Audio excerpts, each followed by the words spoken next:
Very first one I have, are you an iOS or Android guy? Whew.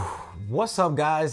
Just got back from the city of Chicago, visiting the Automation Center at the Omron headquarters to film and introduce an episode 1 of my brand new series that I'm launching today called Behind the Tech. Now, guys, this is a series where I will be sitting down with the tech companies of some of the products that you guys have either seen in the tech space, whether it's products on my channel or products that you guys may have seen on other creator channels. So I will be taking you guys inside the headquarters as well as interviewing executives there to give you guys more insight behind the tech that we all consume and use on a daily basis. Now, I got a chance to talk about some cool things in the robotic space, as well as learn about the creation of some of the cool tech that is in our smartphones that we use every day that they actually created. And guys, make sure to definitely stay tuned to the end because you don't want to miss, some of the fun rapid fire questions that I threw in there. And to be honest, some of the answers actually may shock you guys. So otherwise, thanks again for watching. Hope you guys enjoy it. And here's the chat.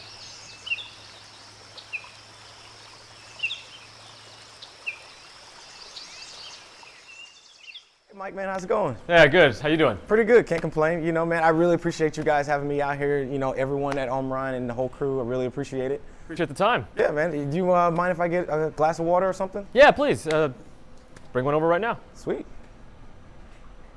Oh, look at this. Technology at its finest. You good to go?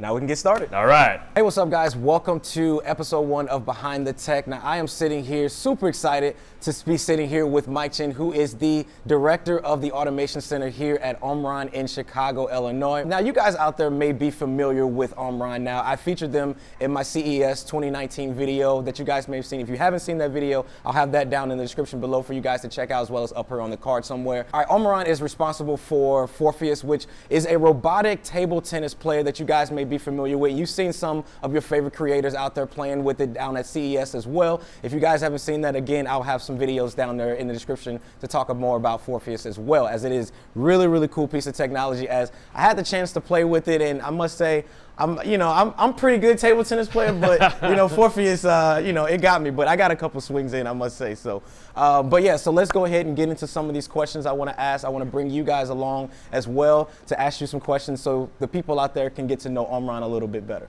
Sure. All right, so the very first question I want to talk about is in regards to Omron as a whole. So, Mike, if you can just tell the people out there as far as, what are some of the things that Omron is involved in, like some of the things that you guys do as a whole, just kind of tell a little bit more about Omron. Yeah, sure. So Omron has been around for 80 plus years. We are a global technology company that is specialized in technology for the betterment of society. We have many different business units within that. One of the most consumer focused of those is healthcare. So at CES, you were able to come see our healthcare booth as well as our automation booth. And here, what we're sitting in is our showroom for the automation space. The automation space is anything from robotics to vision to safety to controls, automating machines, automating machinery. We also have other business units in automotive that we do a lot of work for the domestics, for the German automotives, for the Japanese automotives, for the Korean automotives, and also for components. So some of your following out there that might have some gaming gear, right? Gaming keyboards, right? Some of those switches inside are actually also Omron switches. So are you guys seeing robotics as a way of actually replacing human beings in that sense, or is it more of an enhancement to the tasks that are out there today? Robots are there as to solve kinematics and do movements that are tasks, right? When you talk about a human is a person with creativity, right, with a job, right? And if there are specific tasks that can be done either safer or keeping people out of harm's way and being able to keep productivity high, then specific tasks can be done with a robot, but a human is much more than just a task, right? Right, yeah. So I guess with that, the other thing that we talked about was that I really thought was interesting was the traffic light system. You mentioned something about that, and I thought that was really cool, and I think it's something that the audience would definitely love to hear more about, as far as some of the cool things that Omron has really had a hand in that we use or see pretty much every single day. Right, so some things that, it's completely unbeknownst to the people that use them, are things like traffic signals. Traffic signals, we all sit there in the car, we look at it, we think, oh, why is this one not turning green when that one down there allows it to get to the next intersection? But think about that was technology driven at some point, and that was Omron early in the 60s, when it used to be that every single traffic signal was completely independent, where you only had a timer that went red, yellow, green, or green, yellow, depending on which country you were in. What Omron did was made the first networked traffic control system. So that would be where a city planner, city ordinance, or some type of city governance could actually network multiple intersections together and direct the flow and guide traffic according to what was most efficient for the city. And on top of that, other things like if you didn't know, our technology was behind the first ATM machines. Because what we did was that we used the technology that we had created for ticket dispensing machines, and some clever bankers went over there and looked at the machine and said, okay, if you can accurately and quickly dispense and collect cash value tickets, why can't you just do cash, right? So then that actually became the technology in late 60s, early 70s as the first ATM machine. Nice. That technology alone, it's just definitely some of the things that we don't think about, right? It's like these things, like we drive every day and we go to the traffic light systems and we just don't think about how all of that stuff is connected. And it's really cool to hear that Omron has a really big play into you guys out there not having to sit at every single traffic light that's out there. So that's really cool. Now, I guess one of the things I want to talk about, kind of switching gears here, is I want to talk more about your social impact. Now, I know that for me, I love giving back. That's kind of one of the reasons why I started this channel. But I want to talk more about Omron's involvement within the community and a little bit more about your social impact. Right, so our founder founded the company on the principle that technology should not just be for profit, but for the betterment of society. He really founded it on the healthcare business. We talked about healthcare. He founded it on the healthcare business that people in the 30s were suffering from tuberculosis. Right? And so tuberculosis was a big thing, and he invented the first X-ray timer that allowed doctors to accurately diagnose patients with tuberculosis by not overexposing them to poisonous radiation and then not underexposing them, right? So then from that whole mantra is that every technology that we have has to be directly involved with improving some type of social system or social problem, right? Or social issue. And on top of that, we've doubled down on that for our employees. Our employees are given community service time as part of employment here and really encouraged to use that. So every year we make sure that all of our employees get together in teams and go out to serve the local communities as well as out at educational outreach programs. So right now we are running simultaneous internship and trainee programs for young still college students and college graduates, and also participating in things like First Robotics, right? First Robotics and other types of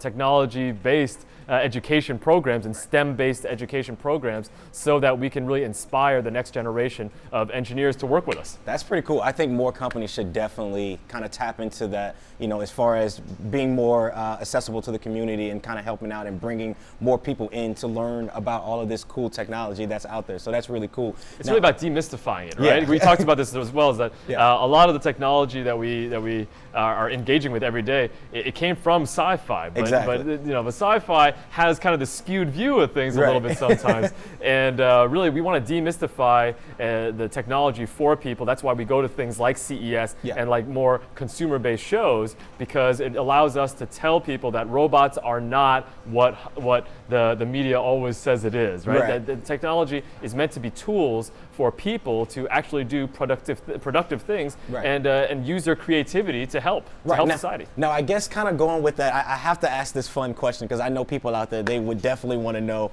kind of going into the whole sci-fi thing. So there's a movie out there by Will Smith, he was in it, called iRobot. There's also another one that's out there, Tron, that a lot of you out there may be familiar with, that kind of really talks about the interaction with robots, and they're kind of walking amongst us. They have the arms, the legs, and there's skin that's now on them now. And so do you see that as more of that becoming more prevalent in society, or do you see that as more of like that's just Hollywood? Well, I think there's a blended question to that. I mean, we do see the proliferation of robots to help people with tasks, right? Coming back to the idea of tasks versus people versus jobs, right? Not the same thing. Right. And there are definitely more and more accessible robots out there these days that allow people to do tasks better. But as far as fully implemented AI plus robotics plus all this other technology, think about what some of those robotics have been made for. A lot of the robots that are out there right now that people have put skins on, they've created those to do research and do experiments with how people can better their lives with technology, right? How do we improve people's learning capabilities through technology? How do we learn people's, how do we teach people to play better in games like Dota or right. or Go or other things? You know, how do we challenge people to be better,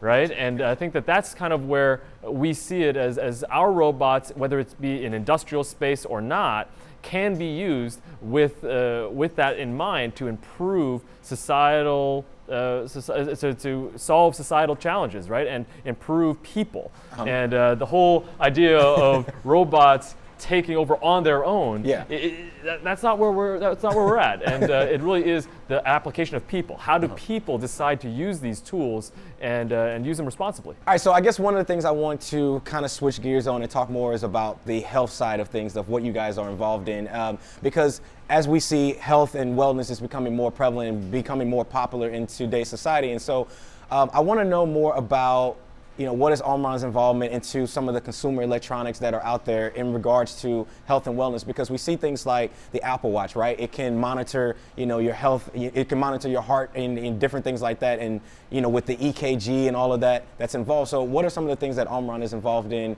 regards to consumer wearable technology? Right, so about that is that we actually just recently debuted the Omron Heart Guide. Nice. So the Heart Guide is a brand new wearable device that is actually FDA approved to be clinically accurate, right? A lot of the consumer devices out there right now, I wear one. I'm not saying that I wear one absolutely, right? Is that the core difference being is the clinically accurate FDA approved device that we specialize in is following the technology that we're already putting into the #1 selling brand of blood pressure monitors out there right now. And our newest Heart Guide is a fully wearable device that still has smartwatch features like being a watch and having text messages, but it also can get the accurate, clinically accurate data to monitor your heart and also sleep, right? So that what happens is that you can use the device to really go for zero, as we say, which is our goal to help people reduce their risk of heart attack and stroke. Something that we've been involved with for a very long time, and we continue to embed that technology into more user-accessible devices to help them have better conversations with their physicians and with their healthcare providers. That's pretty cool. I mean, I know for myself, like I don't eat the best, so I probably need something like that myself. Me neither. Yeah. So I wanted to talk more about now then there's some really cool tech in regards to vision technology that you guys talked about. And so if you guys can tell me a little bit more about how your vision technology that you guys have, how is that used in more of like the consumer electronics that we carry with us all today? Right, so like I said earlier, we have many different business units within Omron, and the same vision technology gets applied in many different ways, right? So in one of our components divisions, we sell the Omron OCAO vision technology just to do facial recognition and facial authentication to OEMs all around the world. This is your digital cameras, your phones, your other devices for security detection. There's a lot of different ways to apply the technology. And right now, unbeknownst to many, is that we have 500 million devices all the way out there because you know them as brand XYZ phone or XYZ camera, but underneath that, what you don't know is that's Omron facial recognition technology at work. All right, man, so that pretty much wraps up all of those questions. Now let's go ahead and have some fun and get into some of these rapid fire questions that I have for you. All right, so I'm ready. You guys can know a little bit more about Mike and kind of some of the things that he likes. So, but have any of you guys seen my phone though? I can't find where there we go. Here we go. All right, well, let's go ahead and get into some of these questions. All right, let's do it. I'm going to ask you some quick rapid fire questions. Now, this is going to be a little fun part that I'm going to do here, just so you guys can learn a little bit more about Mike. So, now these questions, you know, they're all tech related except for one. Okay. So don't be scared. Don't be nervous. All right. So, very first one I have: are you an iOS or Android guy? On mobile device, I'm iOS. Nice. Mobile device, iOS, but on my own lap, I gotta be Windows, man. Really? I gotta be Windows. I bet you I'll school you on speed any day of the week. Any day of the week. All right, well, I guess that kind of answers the next one, PC or Mac? PC. on the PC, it's gotta be Windows, all the shortcut keys and everything. I'm a keyboard guy. I never touch the mouse, never touch the screen. Really? I'll school you. Nice. Facial recognition or fingerprint scanner? Fingerprint scanner. Fingerprint scanner, just, I don't need to look at it all the time. There you go. I want to unlock. I just don't want it to stare me in the face. I did a whole video talking about that. So yeah. I love the fingerprint over facial recognition as well. Text or call? For who? Anyone. Ooh. I mean, I gotta call my wife. Right? I gotta call my wife, but texting. Yeah, I mean, I text quite a bit. Okay. Tablet or laptop? I mean, I have a Surface, right? So which one is it? Right? Yeah. Yeah. And I guess if you're with a keyboard, then that's fine with me. Okay. Cool. All right. Facebook or Twitter? I use neither right now, to be honest with you. To be honest with you, I've kind of gone away from both. Okay. Okay. What about? I guess this may answer the question. Twitter or Instagram? I think I'm older than you think. All right, we're gonna help. C Squad, go ahead and comment below right now. We gotta get Mike onto social media here. We're gonna set him up one. All right, AI or AR? I mean, I am in the AI business, right? So the AI business is really important to us. Okay. And I know it's rapid fire, but the AI that we're coming out with right now is my baby. So this is something that we're really passionate about. Nice. All right, this one's a little wild card. Pancakes or waffles? Waffles. There we go. Waffles. And then the last one, wired or wireless? For what? For gaming? Wired. for wireless for everything else. Okay, sweet. All right, well, that pretty much wraps up this video, guys. Mike, I really appreciate you taking the time out of your busy day to conduct this interview with me, as well as everyone over at Omron. I also appreciate you guys as well for making this entire video possible. If you guys have any questions that I may not have asked or that you guys would like to know more answers to, go ahead and comment down in the description, in the comment section below. I will also include links to pretty much everything in regards to Omron, as far as how you guys can get involved into a lot of their programs that they have out there. I have links of everything down in the description section below. Well, Mike, I appreciate you taking the time again. Thanks for you guys for watching. Appreciate you guys, and I'll see you guys in the next one, which I think is Miami. I'll see you guys there. Peace.